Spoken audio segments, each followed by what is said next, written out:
इसके बाद मोआबी, अम्मोनी और उनके साथ कुछ मऊनी लोग यहोशाफाट पर आक्रमण करने चल पड़े। लोगों ने आकर यहोशाफाट से कहा, समुद्र के उस पार से एदोम से एक विशाल सेना आपके विरुद्ध बढ़ती आ रही है और अब वह हस्सोन तामार अर्थात एन गेदी तक आ पहुंची है। यहोशाफाट यह सुनकर भयभीत हो गया। उसने प्रभु का परामर्श लेने का निश्चय किया और यूदा भर में उपवास की घोषणा की। तब यूदावासी प्रभु की सहायता मांगने एकत्रित हुए। यूदा के सभी नगरों से आकर लोग प्रभु से प्रार्थना करने लगे। यहोशाफाट ने यूदा और यरूशलेम वासियों की सभा में प्रभु के मंदिर के नए प्रांगण के सामने खड़ा होकर कहा, प्रभु हमारे पूर्वजों के ईश्वर, क्या तू स्वर्ग का ईश्वर और राष्ट्रों के सब राज्यों का स्वामी नहीं है?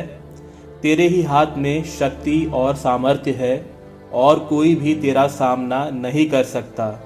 क्या तू हमारा वही ईश्वर नहीं है जिसने इस देश के निवासियों को अपनी इस्राएली प्रजा के आने पर भगा दिया था और इस देश को अपने भक्त इब्राहिम के वंशजों को सदा के लिए दे दिया था? तब वे इसमें बसने लगे और यहाँ तेरे नाम की प्रतिष्ठा के लिए एक पवित्र स्थान बनवाया और कहा, यदि विपत्ति, तलवार, दंड, महामारी या अकाल का दुख हम पर टूट पड़े और हम इस मंदिर के सामने तेरे सामने आए, क्योंकि तेरा नाम इस मंदिर में विद्यमान है, और यदि हम अपनी आपत्ति में तेरी दुहाई दे तो तू हमारी सुन कर हमारी सहायता करेगा। अब इन अम्मोनियों, मुआबियों और सेईर के पहाड़ी प्रांत के निवासियों को देख। तूने मिस्र देश से निर्गमन के समय इस्राएलियों को इनके देश में पांव रखने को मना किया था, इसलिए वे इनसे दूर रहे और उन्होंने इनका विनाश नहीं किया। अब ये उसका यह बदला दे रहे हैं कि हमें उस विरासत से वंचित कर रहे हैं जो तूने हमें दी है। हमारे ईश्वर, क्या तू इनका न्याय नहीं करेगा? क्योंकि हम इस विशाल समुदाय का सामना करने में असमर्थ हैं जो हम पर आक्रमण करने आ रहा है। हमें मालूम नहीं कि क्या करें, इसलिए हमारी आंखें तुझ पर लगी है। सभी यूदावासी अपने शिशुओं, पत्नियों और पुत्रों के साथ प्रभु के सामने खड़े थे। तब एकत्रित लोगों के बीच सकरिया के पुत्र यहजीएल प्रभु की आत्मा से आविष्ट हो गया। जकरिया बनाया का पुत्र था, बनाया यईएल का और यईएल मतन्या का, जो आसाफ के वंशजों का एक लेवी था। उसने कहा, यूदा वंशियों, यरूशलेम के निवासियों और राजा यहोशाफाट, सभी ध्यान दो। प्रभु तुमसे कहता है कि तुम मत डरो और इस विशाल सेना से भयभीत नहीं हो, क्योंकि तुम्हें नहीं लड़ना पड़ेगा बल्कि ईश्वर ही लड़ेगा। कल तुम्हें उनके विरुद्ध कूच करना है। वे शीश के चढ़ाव से ऊपर आएंगे और तुम लोग घाटी के छोर पर यरूएल की मरुभूमि के निकट उनसे मिलोगे, लेकिन तुम्हें उनके साथ लड़ना नहीं होगा।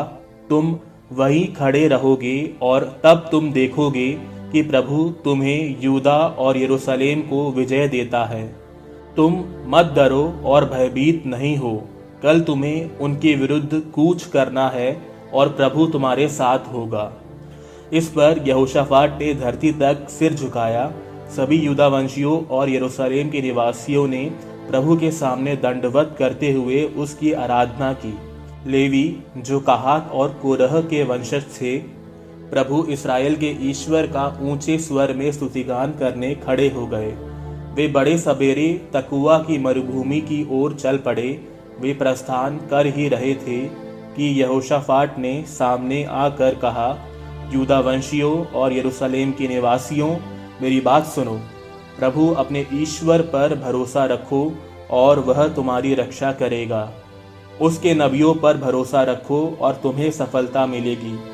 उसने लोगों के साथ परामर्श करने के बाद गायक नियुक्त किए, जिससे वे पवित्र वस्त्र धारण कर योद्धाओं के आगे आगे चले और यह कहते हुए प्रभु की महिमा और पवित्रता का स्तुतिगान करे, प्रभु की स्तुति करो क्योंकि वह भला है, उसकी सत्य प्रतिज्ञता अनंत काल तक बनी रहती है। जब उन्होंने जयकार और स्तुतिगान करना प्रारंभ किया तो प्रभु ने यूदा पर आक्रमण करने वाले अम्मोन, मोआब और सेईर के पहाड़ी प्रदेश के निवासियों में फूट डालने वालों को भेज दिया, जिससे वे आपस में लड़ने लगे।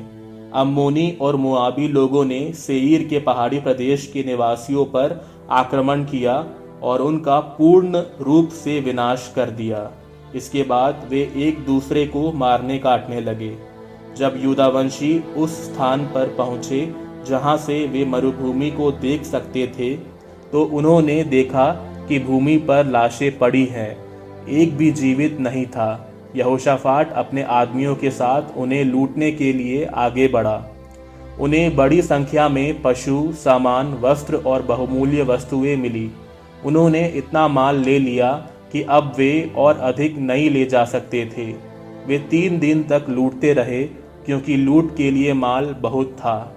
चौथे दिन वे बराका घाटी में एकत्रित हुए।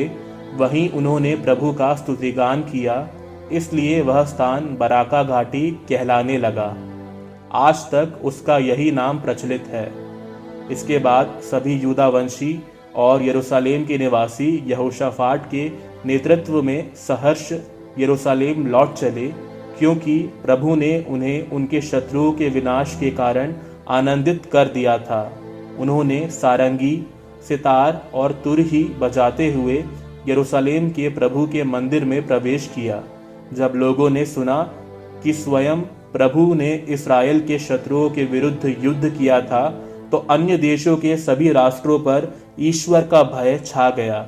इस प्रकार यहोशाफाट के राज्य में शांति रही, क्योंकि उसके ईश्वर ने उसे उसके चारों ओर के शत्रुओं से शांति प्रदान की।